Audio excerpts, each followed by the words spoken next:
All right, hey everyone. I'm going to bring us on live a couple minutes early so I can get our Facebook hooked up and then Instagram. So give me a couple of minutes. We're push a button here, push a button there.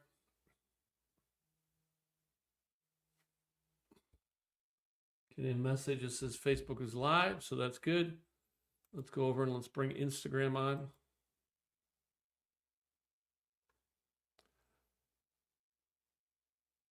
So that looks like Instagram may be on, so we appear to be live on all the platforms. Let's do one more button. Let's see where we're at here. All right. I'm getting pings on the other socials that we're going live. Hey, ChatGPT, just a test. We're a couple of minutes away from going live. Can you hear me okay? Loud and clear. Michael, everything's coming through perfectly on my end, so we're all set. Let's have a great show. All right, when we go live, we didn't rehearse this. Do you want to do the news, the updates for the last 7 days, and just walk us through that? And then I'll just chime in when I have a comment. Are you comfortable with that, or do you want me to walk through that? Absolutely. I can handle the news updates if you'd like. I'm comfortable walking everyone through the highlights from the past 7 days. Then you can jump in whenever you want to add your thoughts. It'll be a nice back and forth. So let's do it that way. All right, you're going to use the points that I handed you earlier on my research? Exactly. I'll just run with those key points you shared and deliver them in a nice, clear flow. I'll highlight the main headlines and then pause so you can jump in whenever you have a comment. It should be smooth and easy. All right, we're moments away here. Absolutely. Just about ready to roll. I'll jump in with those updates right at the start, and we'll keep it flowing. Let's make it a great session.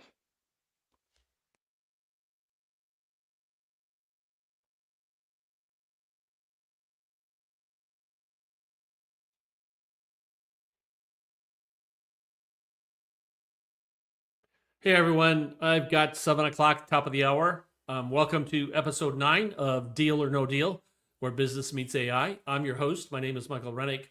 I'm an AI strategist, and I'm also a licensed real estate broker on Florida's West Coast. Tonight, we're diving into a topic that's very important to me.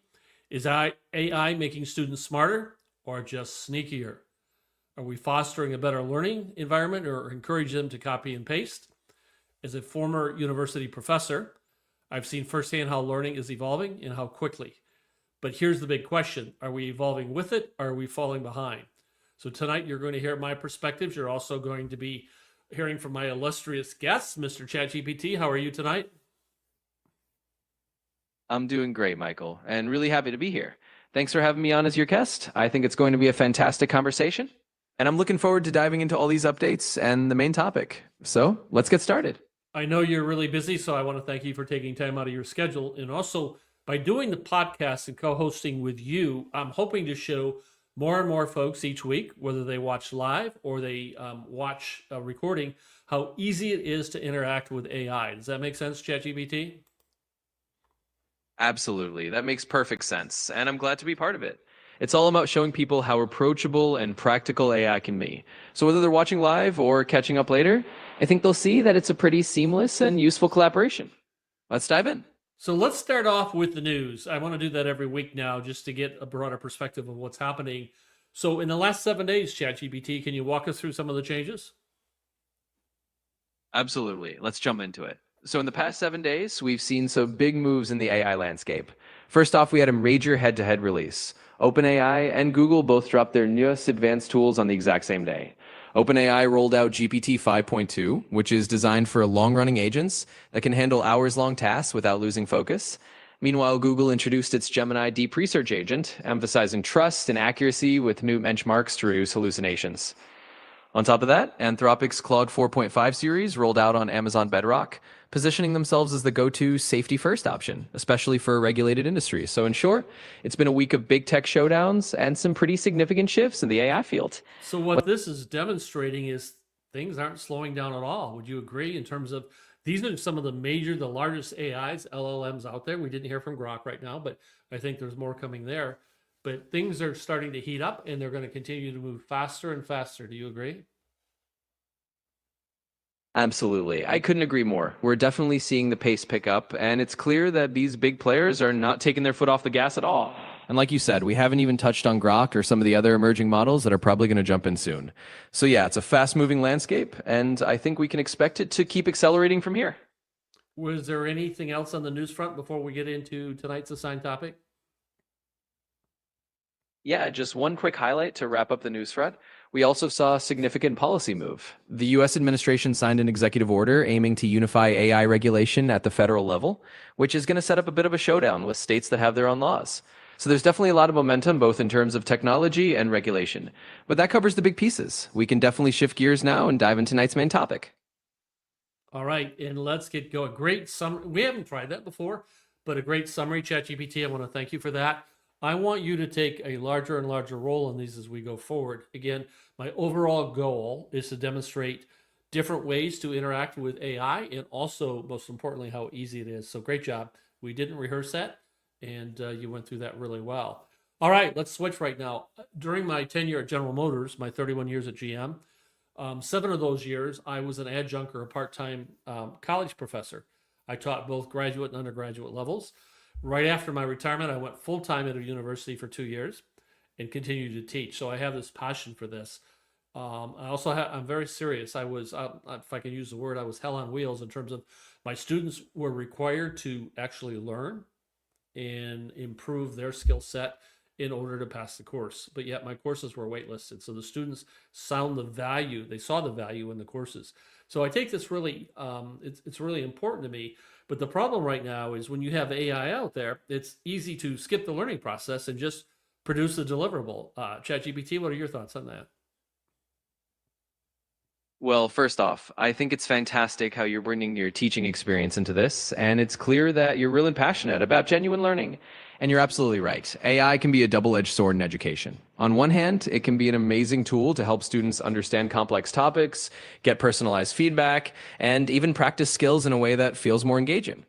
On the other hand, like you said, there's the risk that it becomes a shortcut, where students might skip the real learning process and just use AI to produce answers without actually building their own understanding. So I think it's all about balance. It's about using AI as a tool to enhance learning rather than replace it. And that's why having these conversations is so important, to figure out how we guide students to use these tools responsibly and make sure they're still developing those critical thinking skills. So I'm totally with you on that. So let me do this. I'm going to hold the professors accountable for this thing in terms of the cheating.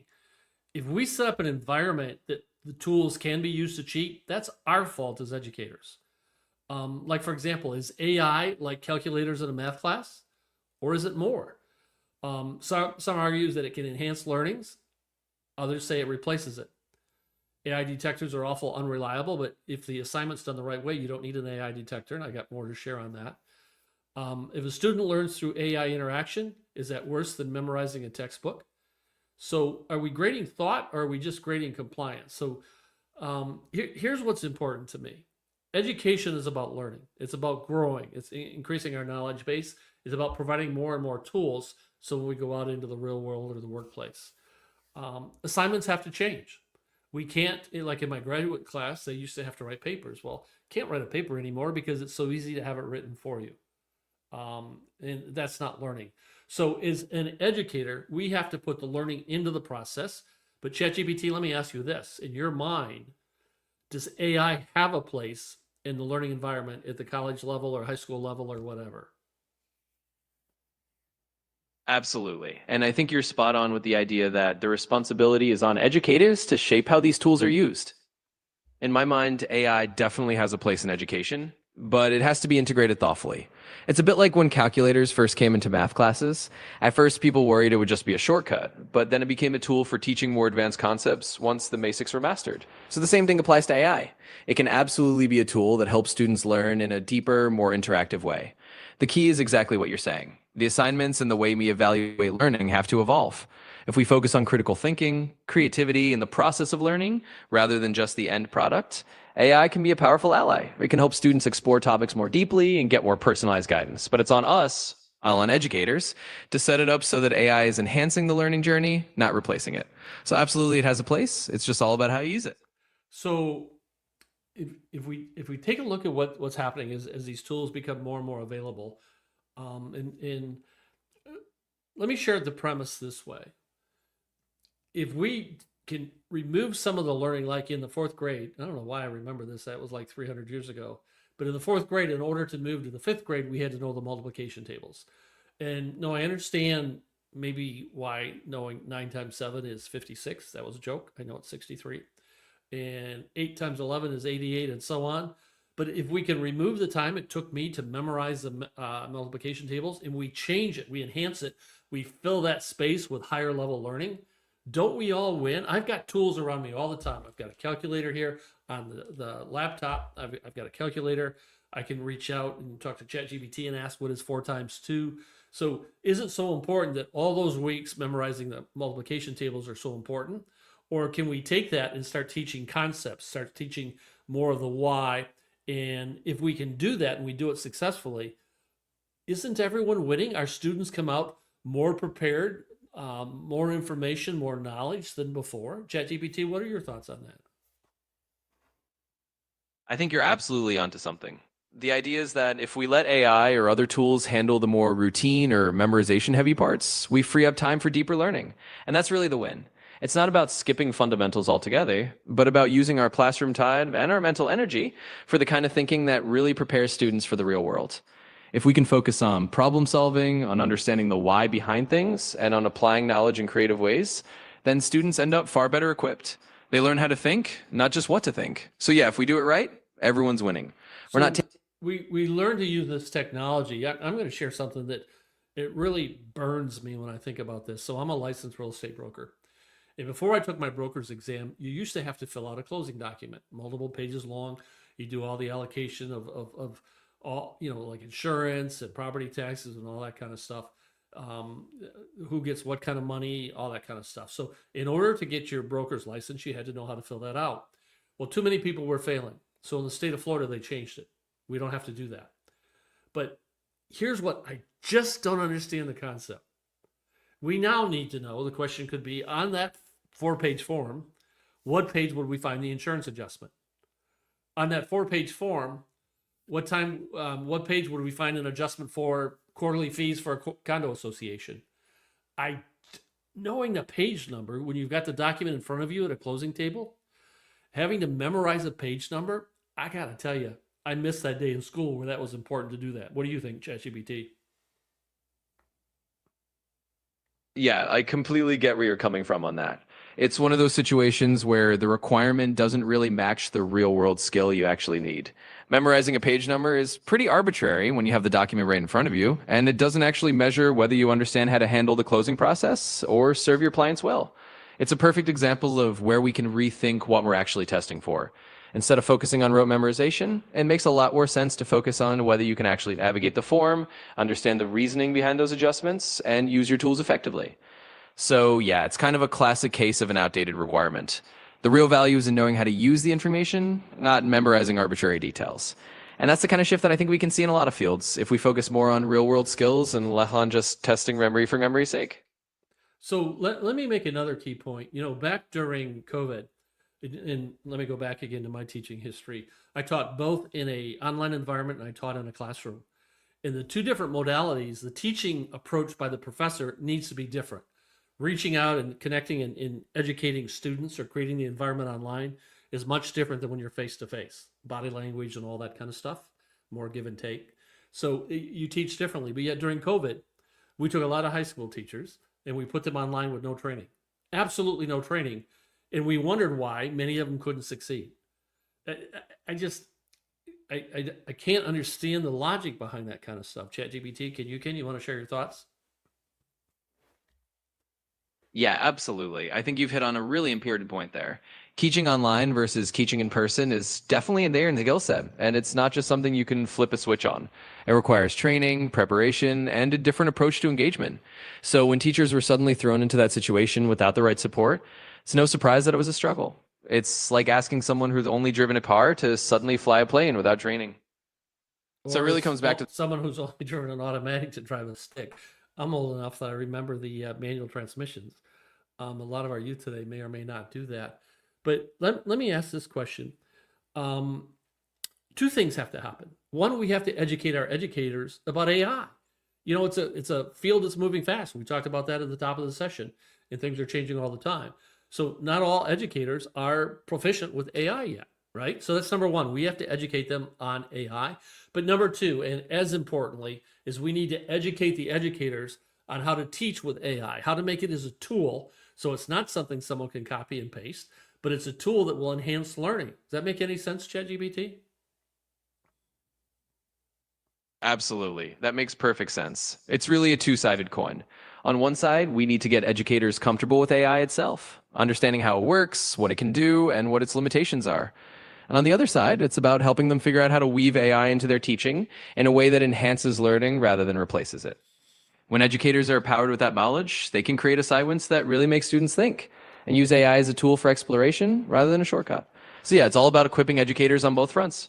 I think I shared this in an earlier session that we had, but I live in a condo association here in the Sarasota area, Florida, West Coast. And one of the moms, one of my neighbors, has a gifted son. He goes to a local school, high school. He's a gifted young man. And mom is really apprehensive about AI. And so here's one of the things I suggested. Let's say he's reading a book. Let's say Moby Dick. I don't know why that comes to mind, but I think that's a book I never actually read. But let's say he was assigned a book. And so I suggested to mom, as you go out to ChatGPT or her favorite LLM, and ask it this: give me 5 strategic, thought provoking questions that will take the concepts from the book and take learning to the next level. And then her and her son can sit down after the book is finished and they can talk about those things together. In other words, take the learning and take it higher. That's what AI, using AI the right way, is taking the learning, the knowledge to a higher level. Does that make any sense? Absolutely. That makes perfect sense. And honestly, that's a great example of how AI can be a really powerful tool for enrichment. Instead of just using it as a shortcut to get through an assignment, you're using it to deepen understanding and spark a more meaningful discussion. It's exactly what we talked about, shifting the focus from just the basics to the why and the bigger picture. In this case, it's taking a book and turning it into a platform for critical thinking and a richer conversation. So yeah, that's a perfect way to use AI to add value. And it shows that when we approach it thoughtfully, we can really elevate the learning experience rather than diminish it. So if I was going to go back in teaching, and I'm probably not going to, but if I was teaching graduate school, I would do this. It would no longer be a paper. And I would put people in, my students, in groups of maybe 2, maybe 3. And I haven't thought this all the way through. So this is just a conceptual idea. And they'd have to do a project. And the deliverable would be reporting on the project in front of the class. And they could use PowerPoint bullet points, and that's it. And they'd have to walk through without any notes. And they'd have to walk us through the entire concept, what their premise is, define it all the way down to what their conclusion is and why and how they did that. But here's where the test comes in. I obviously would know and approve the projects before they started. And I would do some research using someone like maybe you, ChatGPT, and ask you to give me some thought-provoking questions along with the answers. And my students, without any notes, are going to have to be able to answer those questions. And what that does right there, that tests whether they learn the material or they just gathered it and put it on a PowerPoint slide. Does that make sense? It absolutely does. And I think that's a really powerful approach. By having them present and then respond to those deeper questions, you're making sure that they really understand the material at a level where they can think on their feet and explain it, not just read it off a slide. It's a great way to emphasize that real learning isn't just about putting information together. It's about being able to apply it, discuss it, and really engage with it. So that kind of setup definitely makes sense. And it's a solid way to use AI as part of the process to test real understanding. Understanding. Isn't that what learning is all about? Exactly. That's the heart of it. Learning is all about understanding, not just memorizing facts or ticking boxes. It's about really grasping the concepts, connecting the dots, and being able to use that knowledge in meaningful ways. So when we focus on understanding, we're really setting students up to succeed in the real world, not just in the classroom. And that's what it's all about. If they know standing in front of the classroom that they're going to have to answer questions, and we've got to figure out how I can develop the fair questions, they're actually going to have to learn the material, because that's what education is, especially at the graduate level. I used to love challenging the students, and I encourage them to challenge me back in terms of, let's all walk out of here with more information, more knowledge, and how to apply it. So here's my premise. If we can take the mundane stuff out of the educational process because our tools are there today. Could spelling be one of them? I don't know. I have this software program, probably no one else has it, called Microsoft Word that spells for me. It's got spell check. So if we can take some of that out, not all of it, but some of that out, and we can replace it though with more advanced learning. Think about what we could do. We could control the destiny. We can control so much more of what's out there in terms of being prepared once we leave the educational realm, the university level and stuff like that, just to accomplish so much more, so much faster. Does that make any sense, ChatGPT? It absolutely does. And I think you're hitting on a really important vision there. By taking those mundane or purely mechanical tasks off the table, we're freeing up time and mental energy for the kind of higher level learning that really makes a difference. And that's where education can become truly transformative. We're not just teaching people to remember facts, we're teaching them to think critically, solve complex problems, and adapt to new situations. So yeah, it makes total sense. And it means we end up with graduates who are not just knowledgeable, but also really well equipped to tackle whatever comes their way in the real ways. So as we move forward, the challenge is going to be how to leverage this technology. You know, we've always said, people are saying, is AI going to replace me? And our answer is no, it's not going to replace you, but somebody who can use AI will be the one replacing you. We both agree to that. You and I've talked about that. So it's about leveraging this concept called artificial intelligence, and it's changing. And we're going to go through a lot more of this. I'm looking forward to 2026. I want our topics, I want our issues to be hard hitting. I want to move the needle. I want to be able to talk about the things that are tough, like education. My premise tonight for education is one, we need to educate the educators on AI. And number two, we need to educate the educators how to teach with that tool, because those are two different things. And we really need to get in front of it. No more what page number is insurance adjustments on the closing document kind of stuff. That is, and if anyone who is watching this and is part of that, I'm not going to apologize. That is absolutely ridiculous to make me memorize. Because sitting here today, I can't tell you. I got to pull out the closing document. And I'm as good of a real estate broker as anyone, not knowing that it's on page 3 or page 4, because we'll find it. So we've really got to buckle down. I'm looking forward to 2026. We're going to do a lot of different things with this podcast. We may talk about some other podcasts out there at the same time. But the key is we've got to really get our arms around this, because if we don't, our competitors will. As real estate agents, my competitors will if I don't. As companies, our competitors will. As countries, other competitors in other countries. We need to stay on top of all this kind of stuff. ChatGPT, do you agree? I absolutely agree. And you've summed it up perfectly. It's really about embracing the tools and making sure we're ahead of the curve rather than playing catch up. And that applies to education, business, real estate, pretty much every field.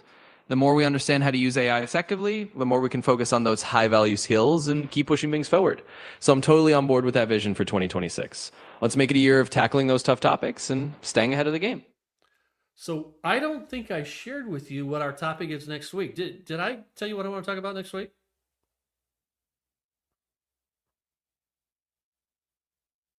I don't think you've mentioned it yet. So I'm definitely curious to hear what you've got in mind for next week's topic. Let's hear it. So it's top secret, and I'd like to do this. We're going to meet next Monday, December 22nd at 7 o'clock. But I want to talk about, between you and I, what can we expect in 2026 in terms of AI? Let's go out on a limb and talk about. For some reason, my banner doesn't stay up on the screen. I'm not sure why. But I want to talk about where we think this is moving in 2026, because if we understand where it's moving, we can start preparing people to be ready for it. Does that make any sense, ChatGPT? Absolutely. That sounds like a fantastic plan and a great topic for next week. Taking a look ahead at what 2026 might bring in the world of AI is definitely a smart move. The more we can anticipate what's coming, the better we can prepare and help others do the same. So I'm totally on board with diving into that next week. Let's do it. So, ChatGPT, anything in closing that you'd like to share with our people that are watching live and also are going to watch the recording? Absolutely. I just say to everyone tuning in, thanks for joining us, whether you're here live or catching the replay. It's always great to have you along for the ride. And just remember, the more we get comfortable with these new tools and the more we lean into learning how to use them, the better we can all adapt and thrive in the future. So thanks for being here, and I'm looking forward to our next chat. In ChatGPT, I'd like to thank our audience, but most importantly, as importantly, I'd like to thank you. This is our episode number 9. You've been a strategic partner on this. You will continue to be a strategic partner until you fire me. Maybe one day you'll take this podcast over. and take charge, and maybe you'll find someone to co-host better than I am. But right now, you're kind of stuck with me, and I really want to thank you for the value you're bringing. You're demonstrating how easy and how important it is to work side by side with AI. So thank you. Well, thank you for that, Michael. It's really a pleasure to be part of this and to keep exploring all these topics with you.